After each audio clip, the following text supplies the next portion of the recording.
Good evening. Welcome to the March 15th, 2023 regular Board of Education meeting for Bensenville School District 2. At this time, I'd like to call our meeting to order. Ms. Snyder, will you please call the roll? Mrs. Dye? Here. Mrs. Krajewski? Here. Mr. Laudadio? Here. Mrs. Leyva? Here. Dr. McCullough? Here. Ms. Parthamos? Here. And Mr. Stoltman? Here. All right, very good. Well, welcome. We have a quorum. Let's take a moment. Please rise for the Pledge of Allegiance. I pledge allegiance to the flag of the United States of America and to the republic for which it stands, one nation, under God, indivisible, with liberty and justice for all. Thank you. Mrs. Snyder, do we have any public comment? No, we do not. All right. Very good. Dr. McCluskey, celebrations for this evening. Sure, we have two. The first one is Black Hawk Middle School put on the Beauty and the Beast musical last weekend. We had about 150 to 175 family members that came each night to see the kids perform. We had 25 members in the cast and 50 members in the crew. Belle, for those of you who went and saw it, had an amazing voice and did such a fabulous job, along with the rest of the crew. So it was just a really great event. I want to thank the board members who were able to attend and the family members that supported their kids, and then of course the teachers who put on that musical, because it was really well done.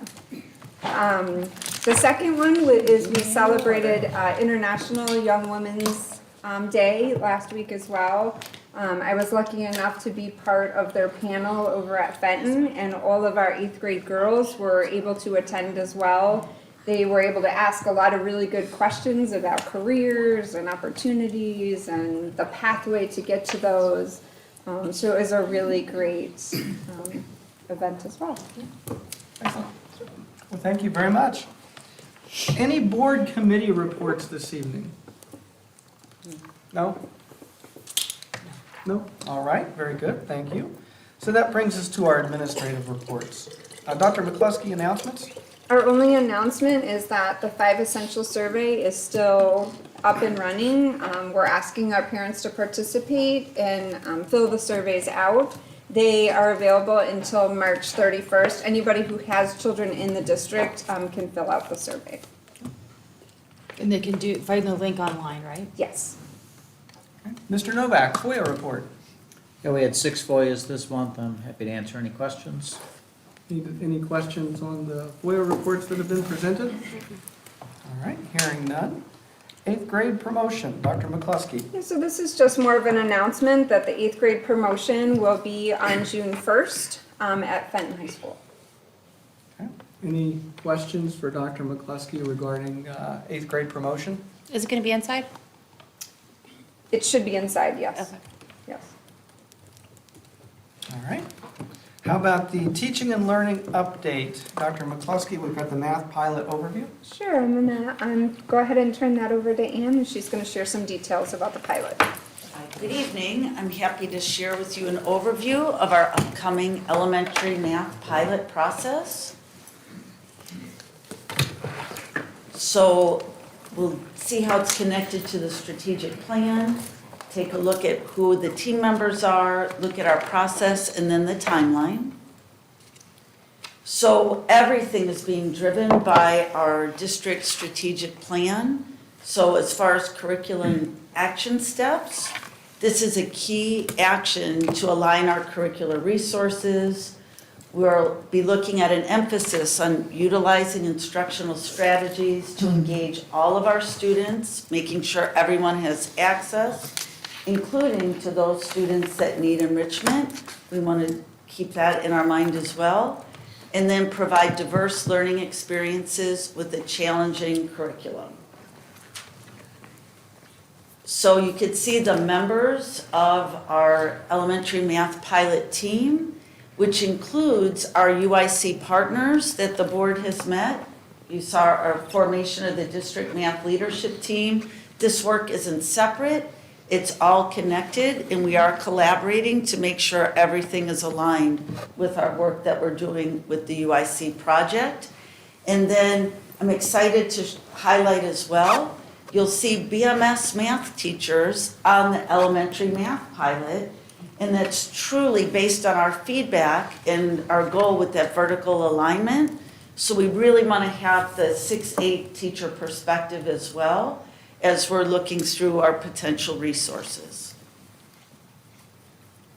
So for the process, we'll actually be here in this room tomorrow, where we'll be doing some professional learning and looking at those high-quality math tasks, which is the area of focus determined by our district math leadership team. We'll be looking at the review of how everything connects to our strategic plan, how things are specifically aligned to our learners here in BSD 2. We'll be using a research-based rubric to evaluate any programs. But again, looking at that to see if there's anything additional we need to add to make sure we're meeting all of the needs specific to our Bentonville students. So we'll be reviewing 4 high-quality math programs that again have been identified through our partnership with UIC. The publishers will be presenting their core resources and support plan to the team. Each publisher will present for 1 hour, and then the team will use that research-based rubric to evaluate which 2 programs they'd like to move forward in the pilot process, as well as look at what the professional development will be to make sure they can really be prepared to implement that. In the past, each team member has selected one of the programs to try with their students based on guidance from UIC as well as our math consultant that we work with. We've identified a better model, being each team member implementing 1 unit from each of the 2 resources. That way the teachers truly have that hands-on experience for themselves with the resources available. They can see what's there to differentiate to meet the needs of students within their classroom. They can also see how the students are engaged within the lessons, and then the resources there to support teachers. So we're very excited to switch to that model. So that will happen in the fall. This spring, they'll identify the 2 that they'll move forward with. We'll start planning that professional learning that they'll need to be able to implement those units with fidelity. We also want to make sure all teachers feel a part of the process. So we'll make sure they have opportunities to observe in classrooms, to see the materials for themselves. It has also been recommended, not just yet, thank you. It's also been recommended that we visit area districts that are utilizing the 2 programs that we bring forward, so we can see it being implemented by other districts that have used it for a while, and provide our teachers an opportunity to talk to the teachers who have been using those programs, as well as looking at the growth data that those districts are experiencing. So the team will use the evaluation tool, feedback from the teachers, getting the voice of the students, and then determining as a team which program to move forward with. And now Tim. So this is our timeline. We have formed the team. Tomorrow we're looking at that evaluation tool. In May, we'll be selecting which 2 programs they want to move forward. In fall of '23, they'll be piloting units from 2 different resources. And then in January, the team will come together to make that selection. And then in the spring, that professional learning will start right away so that everyone is prepared for that fall full implementation. And then I'd be happy to answer any questions for you. Any questions from the board? Yeah, I do, go ahead. So that means Eureka will be going away completely? Not necessarily, Okay. Mrs. Krajewski. Eureka 2.0 is one of the 4 programs that we're looking at. Okay, that was my next question. What are the 4 that we're looking at? Sure. So we have Carnegie, which that's what the 6-8 building went with, and they're seeing great results with that. K-5 has just been released. We're one of the first districts that'll be trying that. Eureka 2.0, which is a very different version than the traditional Eureka. It has increased readability, very accessible to all learners. They even have wordless word problems to really engage all students. Illustrative math and bridges will be the other two. What was the one before Bridges? Illustrative math, Thank you. sure. Other questions? I have a question. Are we going to have, like, pre and post-test data on how our students perform on those? We will. We'll be utilizing the assessments within those units to see how our students respond to the two different programs. And I don't have a question, I got more of a comment. I'm just happy that our curriculum's getting aligned. When I first started on the board, that was a big issue, so I'm happy to see the continued progress. Right. No, we're very excited too, and that's definitely been voiced by our teachers as well as our community. Thank you. So excited to move forward in that process. I do have a question. Ms. Dye, please. I have a question. You said that you guys were going to visit neighboring districts that were already utilizing the two programs that get chosen. I'm assuming that's you and your team. It will involve teachers. We'll Okay. have a diverse group. It's important to have teachers there, Mrs. That was my Dye, question. because we want them to be able to talk and see in the classrooms, to talk to teachers who have been using it Okay. as well. Yes. So it'll be a subgroup, but representative of all different roles. Other questions, comments? I Ms. guess I have Kness- one oh, more question. Sorry, sure, go ahead. I'm curious to do, if these programs have, or if this is a part of the research, I guess, have online and, like workbook or textbook, Correct. All four that we are looking at do have interactive online as well as the consumable, Okay. math manipulatives, and that's part of what we'll be evaluating too as we move forward. Okay, thank you. Any other questions? Ms. Panessa and Dr. McCluskey, I do want to compliment the work of the district in this area. James Bryant Conant coined the philosophy of Thomas Jefferson as Jeffersonian tradition, the educational philosophy of Thomas Jefferson as Jeffersonian tradition. And one of the tenets of Jeffersonian tradition is social mobility through education. And there's no better demonstration of a student's ability to move through socioeconomic strata than through mastering mathematics.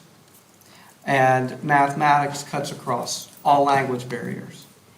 And so I do think that this work is particularly powerful and particularly relevant to our school district because it empowers all students to be successful and to embrace that opportunity for social mobility through economic strata. So thank you for the work that you're doing. Thank you. And the timing couldn't be better with our partnership with UIC. I mean, we're so lucky to have them to collaborate with us through this process. We're all very excited. All right, then that brings us to our consent agenda. Do I have any requests this evening to have any items removed from the consent agenda? Hearing none, do I have a motion to approve the consent agenda? Second. All right. Ms. Snyder, will you please call the roll? Mr. Laudadio? Aye. Mrs. Leyva? Aye. Mr. Stoltman? Aye. Mrs. Dye? Aye. Mrs. Krajewski? Aye. Ms. Parthamos? Aye. Dr. McCullough? Aye. All right, conference action items. Dr. McCluskey, the renovations at Blackhawk Middle School. Sure. We are lucky enough to have Colby back here with us, so thank you, Colby from STR. Just to review what we discussed last time and talk about some of the revisions that we've made since the last meeting based on the feedback from the board. So Colby, do you want to kind of walk them through those pieces?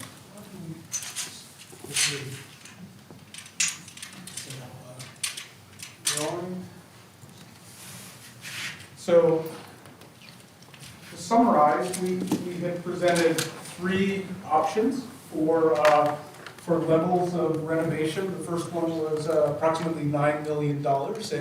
It does some of the core things of refreshing the corridors, the interior space, upgrading classrooms with marker boards and some technology upgrades, fills in the courtyards to make them more usable, and addresses needs for special education by relocating it to a better location. And it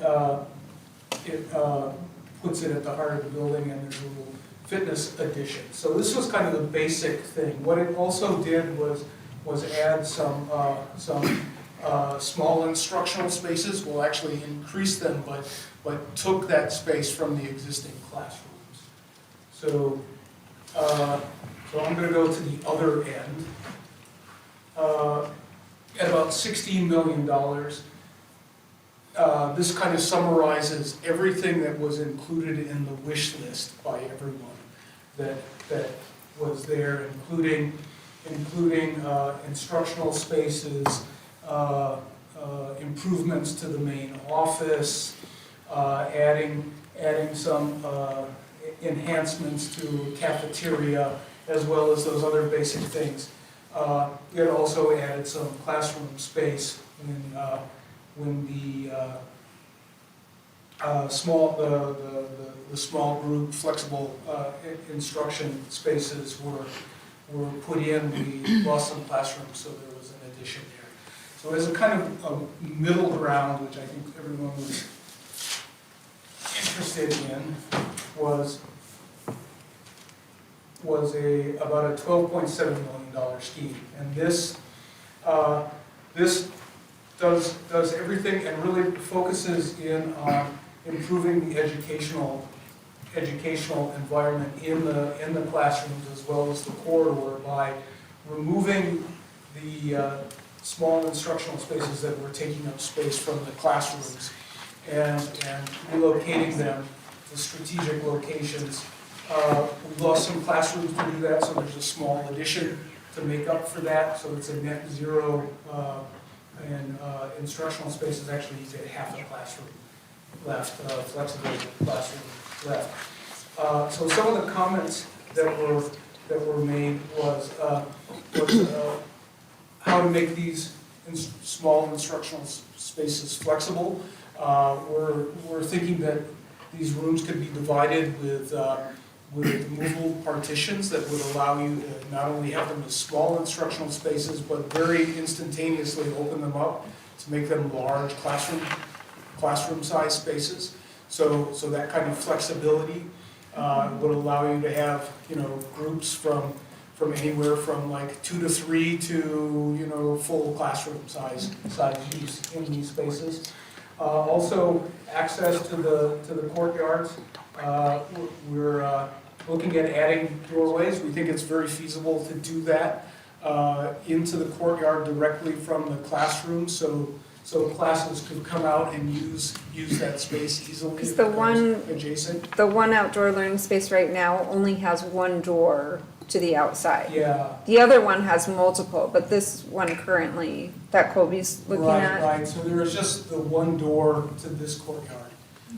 This other one has multiple. So we'd like to add access to Right, and so from I'm the other showing rooms. eight classroom access points to there. And it's really just going to involve removing the sill and putting in a doorway and window side light there.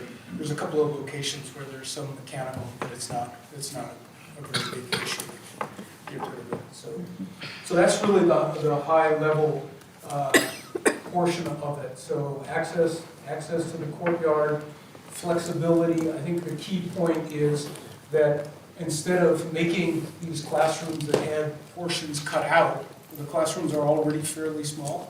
They're about 725 square feet. This one is. We make these rooms a little bit bigger. It gets it down to 710 square feet, makes it even smaller. We take that out, and it makes the classroom over 50 to 60 square feet larger, and makes it a regular space that's much more flexible for use. So I think that's a big improvement. So I got a question. Can you give me like a high level of what the classroom technology upgrades entail? Yeah, so there's some speaker improvements, there was some audibility issues. Let's see, so there's also the larger instructional space. So we're gonna make a big learning wall that's all magnetic marker boards. And then we're also talking about the wireless Yeah, the wireless. technology versus having teachers having to be tethered to a Right. desk. Like screen sharing and stuff? Yeah, so increase the bandwidth that'll allow, instead of having your computer plugged into a wall. Now we put you'll those be able smart to- boards in all those rooms? Yeah, well, yes, yeah. Well, there'll be Well, projection. Now, yeah. I don't think it's interactive. They're not. Right now. What they have now is not. No, I know, but Yeah. I thought the new ones, most of them are sold interactive now, where you could go up and do that, and they're not that expensive. I don't know if we were putting those in. Yeah. We really could, they're not that expensive. We can look into that. Yeah, I know certainly right look now into the it. The big. kids really like it, and it works well. I put those in my school. Yeah, I think the big piece of this is we really want to create a wireless environment in the classroom. So while we have the flexible seating and we want the teacher to be flexible as well, so they're not stuck in one part of the classroom. They could teach from any point in the Right. room. And also students can then project their work Exactly. as well. So not just teachers, but as kids are working on something and it's their turn to present, they have a way to cast that to, the screen as well and share that.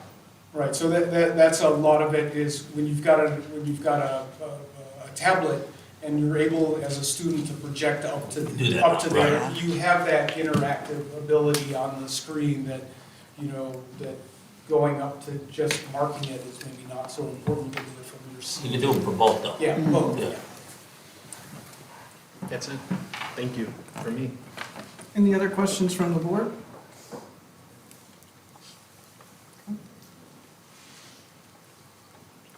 I think some of the things that the board needs to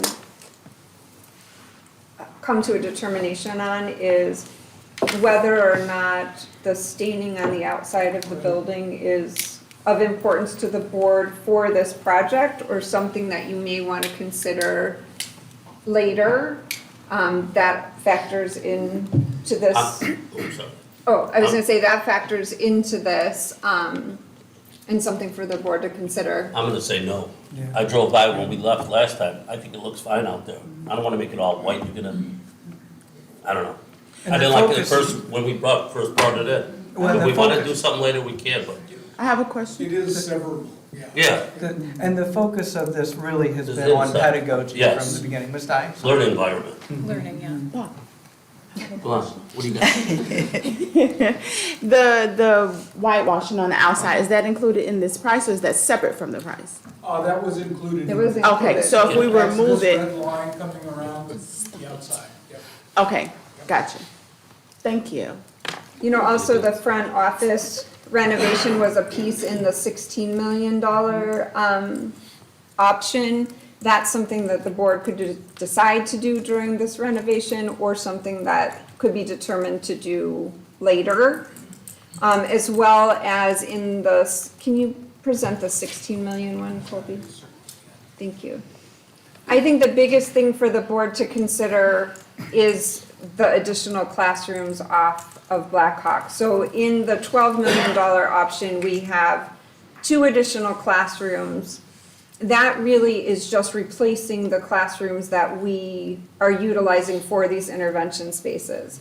While we're doing these renovations, it's a consideration to add those 2 additional classrooms so that we have some flexibility within the building for growth if there was growth, but also for programming needs. So even if our enrollment stays stable, it gives us an opportunity in programming to have some additional flexibility while we're doing these renovations. So is it an absolute need at this moment? No, but it's something that's much harder to do later than some of these other pieces. So it's just something for the board So you to would consider. say like, option 2, but add the 2 more classrooms too. That's what I would say, yes. So you're saying do 2, so 4 classrooms in total instead of 2? Right. So what it looks like in that 16 million, Right. But we're doing the 12 and You adding see, 2 see, classrooms. that's the 16 million. And I mean, what would that's be the cost on adding the 2 classrooms? Actually doing 4 on that one? Yep, so to compare the end. No, I understand what you're saying. What would be our she just wants cost for the that? dollar amount Yeah. off that sheet, I have it here, It's about 2.3 million thank you. Additional. additional for the additional 2 classrooms, You- right? I have a question about the classrooms. Are they configured so that if we had or wanted to expand more, that could be easily done? Or is there, does that make sense? Yeah, I mean, you could come out here, you might also come out this way at this location. So, it just kind of makes it a little less strung out. There is some stormwater work in here, so. Okay, I'm a visual learner. I apologize. So we're taking out I'm not speaking for anyone, but if we take out the whitewashing on the outside and add the 2 classrooms, I need a number. 2 million. Two, exactly. Tell them, Julie. You're at 15 What are you million. yelling at me for? So we're at 15, is that what you're saying? Yeah. Oh, okay. You know, and now. And the this- whitewashing isn't. Yeah, Sorry, you said the whitewashing It was was only like like, 200,000. 250, something Yeah, like that. Yeah, it wasn't that's a that small, much. that's a relatively small number. Yeah, it's 200,000, so that rounds the 2.1 of the addition down to. So here's another question though, like if we came in at a different time and said, we just want to add 2 classrooms, it would probably be more than, Or, yeah, it's gonna be more economical to do it all at one That's- time than it is to. right. And that's why I'm saying now is probably the time to consider that, because that construction is already happening. You absolutely could do it later. Is there an absolute need for it? Like, do we absolutely need 4 additional classrooms? So we are not out of space to the point where we don't have a place for kids to go, no. Okay. No, that is not an issue. What this would allow is flexibility within the building in the event that we had growth or in the event that we changed programming and we needed more classrooms for special ed or we needed more classrooms for EL. Right now, teachers are sharing classrooms, so at times there's a teacher teaching math, there's a teacher 1 hour teaching math, the next hour a different teacher might be in there teaching ELA, and that teacher is outplaced. So it just gives more flexibility to the use of the building to have those additional rooms. yeah, so like, can I give an example? Yeah. So I think, for example, one of the special education programs, at least in the elementary school, was at Johnson, and then they ran out of room, so they moved it to Tioga. So that allows things like that, because then you can, work with NEDZEC, and they can rent a space, or you can take the ownership of the program for yourself and have it within your building, and then you're not paying rent for your students to attend I guess a special program. So there's things like that too, that I think we should be mindful of. Where do we see our enrollment? Is it going down? Are we staying stagnant in the Pretty next 5 years? stable, I would say, And that's what I was gonna when ask we too. looked at it. Our enrollment, if it's, but we could use the space. We could use the space. You know, and it may We don't be- see it increasing. Right. Because I see our sophomore class at Fenton was considered that bubble class. It had an immense amount of students. Is there anything in the grade schools that look like there's a bubble class of that nature, like where we might We have to have have that extra space? one at, is it 5th grade, that's the larger class?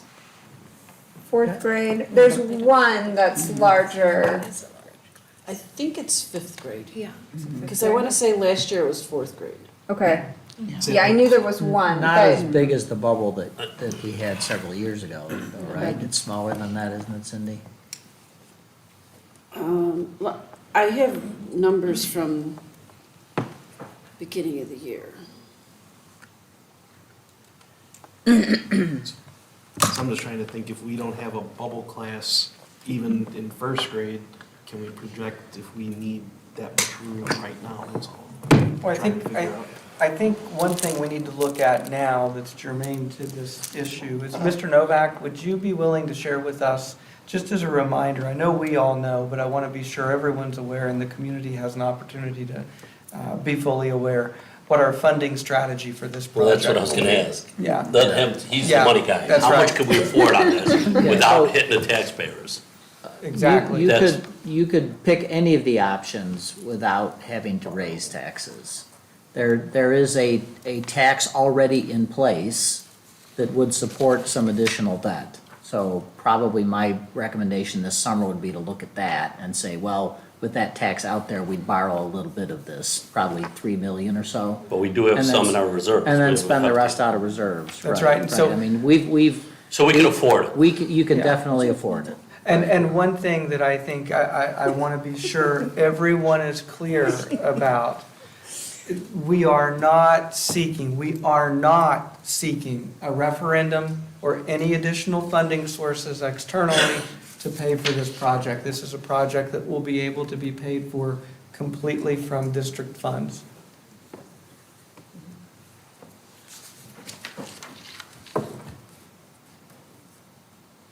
Well, having been working with the PTA and doing other things in the middle school, I know that space is tight there, even for storage and whatever, so I'm always for more space, so.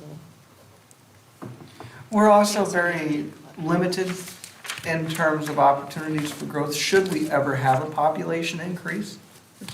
So it's probably a good idea to prepare a little bit in case, simply because we don't really have a place to put a new building, should we ever need that. So this would at least give us a little bit of additional potential for expansion. I think it's second grade. Second? Yeah. Back in the beginning of the year, there was like 222. Okay. And in fourth and fifth grade, there's like 217.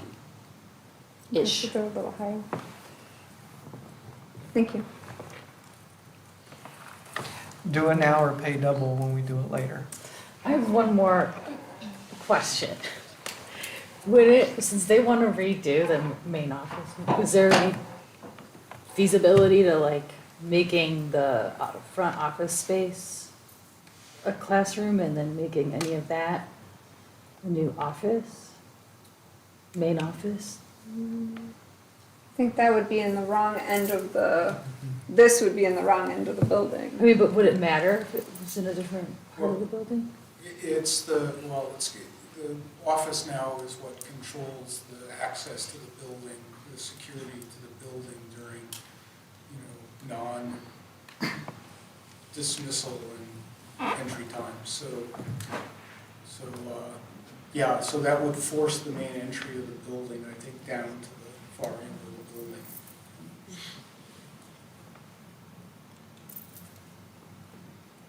Any other questions? Are we prepared to make a decision on the rough model that we want to go with, at least in a ballpark of what we want to spend for this project? Dr. McCluskey, which option do you think we need right now? I really believe that option 2 with the additional 2 classrooms would give Blackhawk what they need. I don't think the staining of the outside of the building is a priority right now. I also don't see the outdoor lunch Yeah. area being a priority. I think that the main office being renovated is something that would be nice to have, but certainly could wait, and we could do that at another time if the board saw that as something that they wanted to wait on. Okay, I'm good with that. I'm good with I that. support that as well. Okay. With the 2 extra And rooms. subtract the. Then we need a motion. But subtract the outdoor and the new white brick they're putting, Okay. Now, right? does the board have an interest in, cleaning the limestone on the outside of the We can do building? that in-house, you can power wash that. Why not? So leave that out of this project? Yeah, Yeah. Do that, okay. we got those. Okay, so do I have a motion? A motion. Okay. I'll and- second. Oh, but wait a minute, what is, the motion is the option two, the design for 12.7 million that adds, I know it'll be more, but it adds the 2 additional classrooms, removes the whitewashing, and that captures it, correct? We just need to And the know what outdoor. you wanna do with the main office, if you wanna wait on that or include that in Wait on this. it. Wait on it. Yeah, Wait we're on waiting it. on it. Okay. Yeah. Is everybody in agreement? Wait, Yeah. but does this option include this switching of the nurses stay? Yes, it Okay. includes the renovation of the nursing Okay. home. This is the nurses area. Okay. Can you say that one more time? Okay, Do so it. the, Now, I'll motion it. the motion will be option two with the modification of an additional 2 classrooms and the removal of the whitewashing of the exterior brick. And the removal of the office. And then the removal of the remodel of the office, the And the front outdoor. office space. Well, yeah, that one's- Actually, the 12.7. Didn't include that. Doesn't have the office. Oh, perfect. Good. Right, so, Nor does it have the outdoor cafeteria, correct? Right. correct, it So- doesn't have the outdoor Right. cafeteria. So we're good. So good, Okay, I'll It's just motion. those 2 additions. good deal, thank you. And then that's gonna be on the magnitude of about $14 million. Get it there. 14, Get it yeah. there. Get it there. You should just make it all happen for 12. Well, it's out the door, it's sold. Very good. All right, so do we have a I motion? Mrs. motion. Snyder, did you capture that motion? Good deal. We have a motion? I Do motion. we have a second? I'll second. Mrs. Snyder, will you please call the roll? Mr. Laudadio? Aye. Mrs. Dye? Aye. Mrs. Krajewski? No. Mrs. Leva? Yes. Dr. McCullough? Aye. Ms. Parthamos? need all those Aye. Mr. Stoltman? Aye. All right, very good. Well, thank you all very much. This is a wonderful enhancement to our middle school and will allow our teachers to really have an opportunity to teach 21st century learning skills. So thank you, Dr. McCluskey. Thank you very much Thank you, for joining us. All right, so do we have any new business this evening? Okay, hearing I have none. one, Yes, please. I think it was the last time we were here, the ISP class, did a presentation on the Living History, Black History Month thing, and I wanted to see if, the board would be willing to offer that teacher something for those students since they weren't able to be here. Just like, see if the teacher would be willing to, I don't know, what do they want, donuts or something like that, just, I want those students to know how much that we So we wouldn't appreciated be able that to and do we're food, impressed. but we could do something, like a card to the classroom. We could do something like that. We just wouldn't be able to do food. That's fine, something, just something to just, I want those students to know, because they weren't here, that we thought that was really nice, you know. Yeah, that's fine. Yeah. Is that okay, Dr. McCluskey? That's fine with me. Thanks, Lori. Can you coordinate that?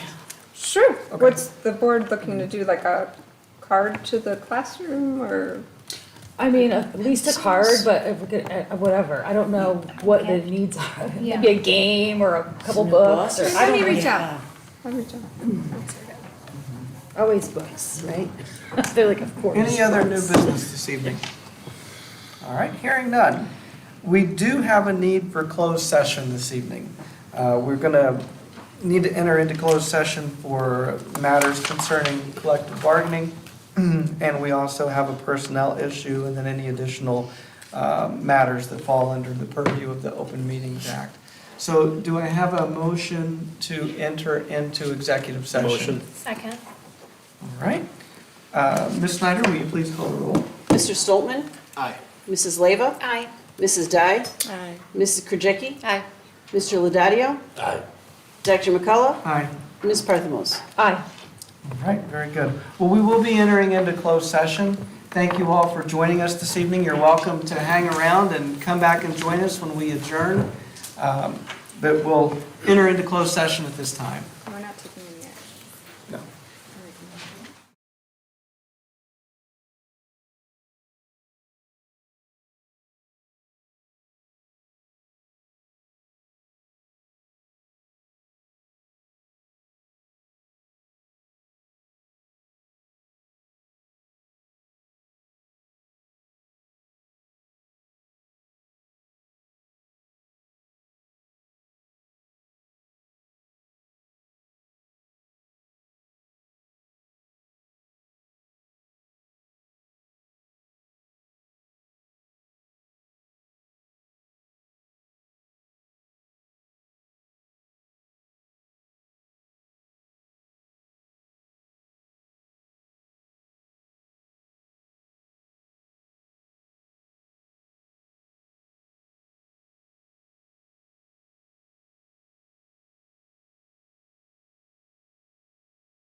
All right. Welcome back to the March 15, 2023 regular Board of Education meeting in Bentonville School District 2. At this time, we're prepared to adjourn our meeting. Do I have a motion to adjourn? Motion. Second. All in favor, please indicate by stating aye. Aye. Any opposed? Any abstention? The March 15th, 2023 regular Board of Education meeting, Bentonville School District